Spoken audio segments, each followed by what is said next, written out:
Boo. And welcome everyone to Real Leaders for the Global Goals. I'm your host, Kevin Edwards. Alongside me today, we have Anurag Hans, the Vice President of BOP Innovation and Market Acceleration for Essilor.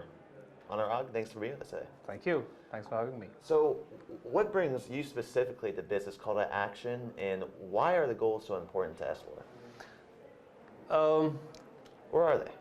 So, the act of putting a pair of spectacles on anybody's nose in itself creates a huge social impact.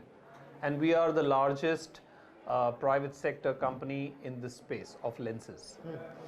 Now, if you think about that, and then you think about the organized market right now, you would realize that the category has historically been restricted to developed markets.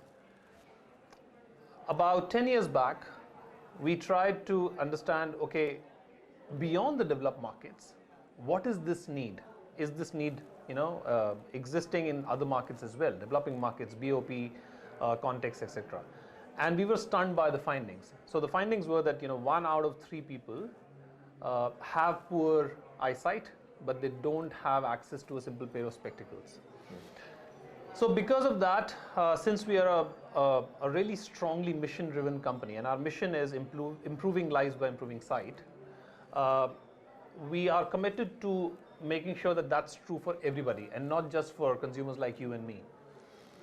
So around 2013, we set up a dedicated team to look at, okay, what could be some models, what could be ways in which we can sustainably take vision care services to the BOP communities.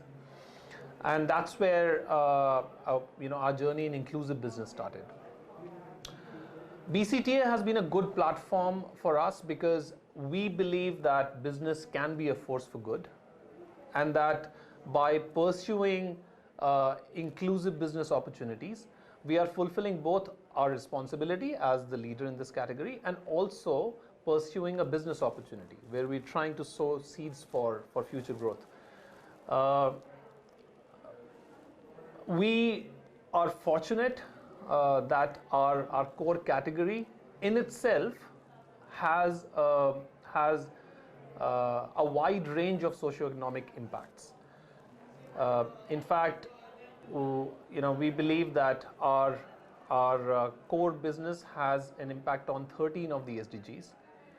If I try and understand the impact of the inclusive business part, that has an impact on 7 of the SDGs.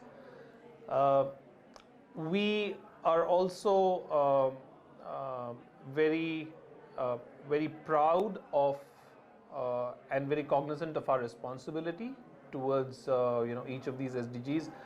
We publish a contribution to SDG report in addition to our annual reports. And the inclusive business division, the overall company works very closely with the sustainability division within the company, so that every manager understands how her or his actions can have an impact on our company and the impact on SDGs. Okay, so you're telling me you might be using the SDGs for some measurements, maybe? To measure, you said, I think you touched on 13 of the goals. Maybe how are you measuring, or what type of metrics are you using? So we use a wide range of metrics. We'll just let's just take a couple of examples. So for example, for SDG 1 of no poverty, we believe that our inclusive business models have a direct impact on people who are struggling with poverty due to, let's say, lack of livelihood opportunities, or the fact that they're not productive because they can't see well. That's the angle through which we look at that SDG. So over the last 8 odd years, through our inclusive business initiatives, we have equipped more than 25 million people with their first pair of spectacles, all living in BOP communities. So you can understand the kind of economic impact it can have on their families. In addition to that, since our approach is to go through an inclusive business approach, we've also ended up setting up around 12,000 micro entrepreneurs who now offer primary vision services in their communities. Right. So therefore, it has a big impact on their earning and the earnings of their households, and therefore, leading to. How'd you set up those entrepreneurs? What did Essilor do? So Essilor, again, since we are the market leader and since we want to motivate the others to take action, we've taken the lead in setting up this infrastructure by training rural unemployed or underemployed youth in technical skills to equip them with technical and business skills so that they can then go back to their villages to start their micro businesses, optical shops. That's one of the main barriers in rural areas. If you look at why do people suffer from poor vision, the lack of an optometrist or an optician in those areas is the main barrier. Right. So we take these youth who are underemployed or unemployed, we train them, and then we help them set up their micro businesses. Once they start their micro businesses, they become customers for us, just like any other optician in New York or Paris or Mumbai is to Essilor. So, problem, lack of optometrists. People in impoverished communities don't have the best eyesight. Essilor comes in, provides these glasses for these people, increases productivity. You're now a market leader in this space. You want to help out more and be a leader and have other businesses follow. So you make these programs, and these programs develop more entrepreneurs, build their communities. It's a whole stakeholder value.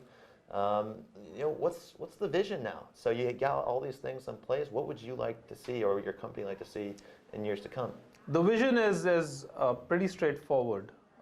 We have a stated goal of eliminating poor vision from the world by 2050. In fact, 2 days back, we released a report which is a roadmap for the world and the development community, the industry, for what needs to happen if we want to create a world by 2050 where everybody sees well. And that would entail creating more inclusive businesses. Literally or figuratively? Literally. Okay. Literally. That's what I was going to say. No, literally. It's not a vision statement anymore. It's a roadmap, which basically means that those 12,000 entrepreneurs that I just talked about, they need to be scaled up to 1 million entrepreneurs. That 25 million new wearers that I talked about need to be scaled up to 2.5 billion new wearers. And there is a roadmap, there is an action plan around each of these KPIs with very clearly defined roles of private sector leaders like us, governments, NGOs, and the entire development community. I'm all for it. I might even need glasses. I don't even need them. Anurag, thank you so much. You might not know, huh? When was the last time that you got your eyes checked? A couple months ago. Oh, that's 2025, baby. I'm good cool. to go. Okay. Appreciate your time, Cheers. Anurag Hans, coming on No the show. problem. For Anurag Hans, I'm Kevin Edwards, asking you all to keep it real.